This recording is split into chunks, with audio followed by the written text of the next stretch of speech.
consultina dia mikarakara beach party tour matin ny fandohana anazy eto Antananarivo ao aoriana Antananarivo dia ao Anosy be indray ny fotoana ho any eto Antananarivo dia amin'ny sabotsy 20 novambra zao ny fotoana ao Ampato Beach Ambomanambola. Etsika maro samihafa no hita mandritra ny 4 ora ny maraina dia efa misy ny zumba sy ny aqua zumba miaraka amin'ny forme plus sy ny zumba matin. Ny ao anatin'izay fotoana izay dia efa misokatra ny bara sy ny snack rehetrarehetra, misy ny animation maro samihafa, ny animation DJ mizara espace anankitelo ny toerana ao Ambomanambola amin'ny fotoana io ny eo amin'ny espace clubbeur dia misy ny artiste sy ny animation DJ non stop.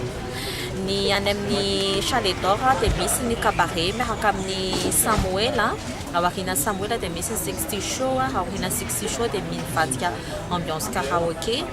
Ny ao amin'ny feu de camp indray dia ahitana Samuel aoriana Samuel misy Faglom ny Nicole Bera sy Mahery. Misy koa ny espace VIP ao anatin'le restaurant bateau be io ny ao amin'ny VIP indray dia miny animation mitambatra miaraka amin'ny ao amin'ny clubbeur sy ny animation rehetra fa ny mampiavaka azy dia ao anatiny misy animation vitsivitsy mety mampiavaka anazy ohatra hoe misy ny défilé de mode, misy ny menu champagne, diamante sy ny maro samihafa. Ohatr'izay ilay izy mikasika parking ezahana facilité na fivezivezen'ny fiara ao anatin'izay 20 ora izay. Sécurité manodidina ny 100 no aveny tsy misy atahorana aloha no mikasika ny filaminana satria raha miasa mpitandro filaminana izay akoatra an'izay sécurité manodidina ny 100.